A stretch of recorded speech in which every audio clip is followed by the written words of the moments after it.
गुरुदेव, भजन की पूर्ण परिभाषा राधे क्या है? क्या राधे। नाम जोप को ही भजन कहते हैं, सत्संग या इष्ट की सेवा को भजन कहते हैं? ये सब भजन है। भजन का तात्पर्य है चित्त वृत्ति का भगवदाकार होना। वो चाहे सत्संग से, वाणी पाठ राधे से, राधे। शास्त्रों के स्वाध्याय से और भक्तों की सेवा से, समाज सेवा से, स्वयं के चिंतन से, ये सब अभ्यास है। लेकिन इन सब अभ्यास का फल क्या है? सब साधन कर यह फल सुंदर, प्रभु राधे पद राधे। पंकज प्रीति निरंतर। निरंतर हमारी भगवदाकार वृत्ति बनी रहे, यही सब साधनों का फल है। अगर एक एक वृत्ति जैसे गोपी जनों की है, मुरारी पादार्पित चित्त वृत्ति, ये नहीं हुई तो अभी साधना का फल नहीं मिला।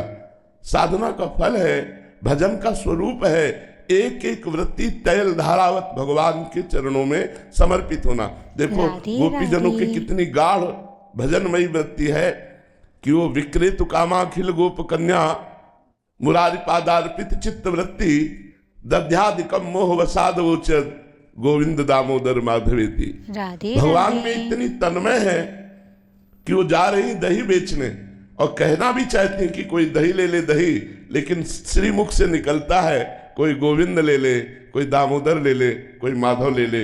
यह है भजन का स्वरूप। हमारी एक एक वृत्ति भगवदाकार हो जाए, ये अभ्यास है।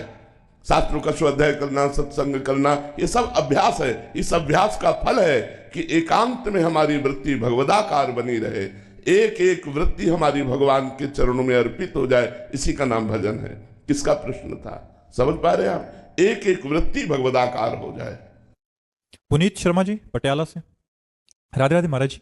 महाराज जी, 4 प्रकार के भक्त होते हैं, आर्त, अर्थार्थी, जिज्ञासु और ज्ञानी। तो क्या भगवान की दृष्टि में ये सब समान है? नहीं नहीं,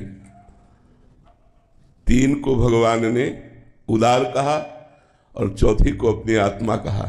ज्ञानी तो मेरी आत्मा है, आत्मा से बढ़कर प्यारा कोई नहीं होता। अर्थार्थी भगवान से अर्थ लेना चाहता, भगवान से प्यार नहीं करता। आर्त भगवान से अपनी संकट निवृत्ति चाहता, भगवान से प्यार नहीं करता। जिज्ञासु प्यार करने के लिए वो जानना चाहता है, लेकिन ज्ञानी प्रेम करता है भगवान से। तो भगवान ने उद्धव जी से कहा कि हे उद्धव, मैं अपनी अर्धांगिनी लक्ष्मी जी को, राधे भैया राधे। बलराम जी को, आत्मा भगवान शंकर को, और मैं अपने स्वयं शरीर को भी उतना प्यार नहीं करता जितना प्यार अपने प्रेमी भक्त को करता हूं। तो प्रेमी भक्त ज्ञानी भक्त है, ज्ञानी भक्त ही प्रेमी भक्त है, अंतराय नहीं है। तो भगवान समान प्यार करते हुए भी नहीं करते, जैसे सम होते हुए भी पक्षपाती पाए गए, भगवान सम होते हुए भी पक्षपाती पाए गए। ऐसे चारों में सम प्रेम करते हुए भी भगवान ज्ञानी को विशेष प्रेम करते हैं, पक्षपाती हैं ज्ञान में। जो ज्ञानी अर्थात प्रेमी, जो भगवान का प्रेमी है, वो तो भगवान को अधीन किए हुए है। जो धनार्थ लाभ के लिए भगवान की आराधना कर रहा है, उसको तो धन अधीन किए हुए है। जो संकट निवृत्ति चाहता है, वो भगवान से प्रेम थोड़ी करता है, वो भगवान की आराधना करके अपने दुख की निवृत्ति चाहता है। लेकिन प्रेमी समस्त दुखों को सह के भगवान से प्रेम करना, भगवान को सुख देना, भगवान में आसक्त होना, उसकी बराबरी कौन कर सकता है? समझ पा रहे राधे हैं आप? राधे। कृष्णा